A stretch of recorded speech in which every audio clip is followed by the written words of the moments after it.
So you may remember from family camp this summer that Mike asked the congregation to pray for me as I was going on a pilgrimage right after family camp. Well, I did. I went on a 35-day bike ride from Abbotsford, BC down to Central California. And the purpose of that pilgrimage was really to journey to the closer to the heart of God.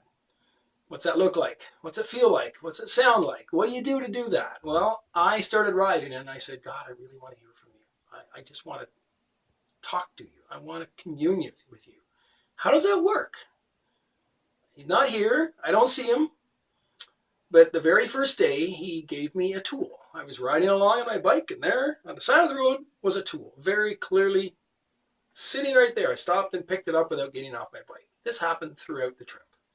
And each one of those tools reminded me specifically about some character trait of myself, but it also helped me understand that God was communicating to me in a way that I would understand. I'm a tool guy. I love tools. Most of you that know me well know that I love tools. Have I got all I want? No, you ask me, I'll give you my list. But I want to talk about one tool in particular today and how that it was used by God not only to give me a firm communication, but to speak to me about one of the things he wants to change in my life. It was my second last tool that I found, and I was on my way from Chemult, California, sort of heading down towards an area where I'd be going into much higher elevations. Problem was, it was getting really cold, and every night was going to be so cold that I didn't have the proper gear to keep me warm. So on this Sunday afternoon, I'm riding along, and here is a little tool that's called an adapter. It adapts from a 3/4 drive to a from a 1/2-inch drive to a 3/8 drive for a socket set. It adapts. It's an adapter. So I picked it up and I snickered to myself and I thought, how adaptable am I? I might have to change my trip. We'll try and figure that out.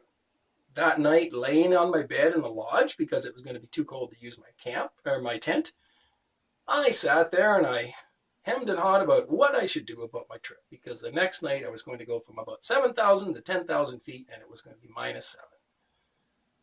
Exhausted trying to figure all this out, and after a hard day of riding, I fell asleep. Phone on my chest. I woke up about 1 o'clock in the morning, realized the light was on. I still had my phone in my hand, and I looked on the dresser at the end of my bed, and there was this adapter. And it was like God was saying to me, yes, you're going to have to change your trip. Are you willing to adapt? I will adapt your trip. And just like that, it became clear to me that God had given me this tool to say, Steve, how adaptable are you? It also said to me, Steve, I'm adaptable. I can speak your language when you really need to hear from me, when it's important. I will speak a language you understand.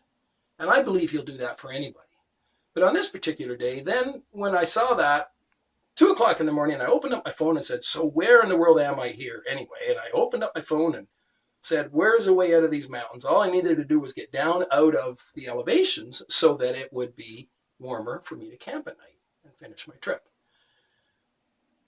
Sure enough, I look at where I am, and here is this gorge running right down out of the mountains, due west, down to a low elevation where it'd be warm. And I'm wondering, what is this? And I keep opening it on my little phone. That's the only way I had of researching stuff. And sure enough, if it isn't a river, and I open it up a little more, and here's a sign that says Feather River Canyon.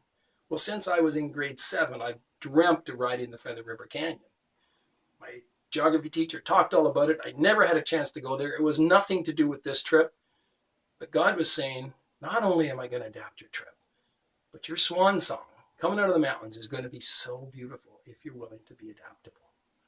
And so the next day I got up and I rode to 7 miles to where I had to make a turn, where my road would have taken me up into the elevations and I could have continued on my trip, or I turned right down the Feather River Canyon, adapted my trip, and had probably 2 of the most fantastic, beautiful days of the whole trip.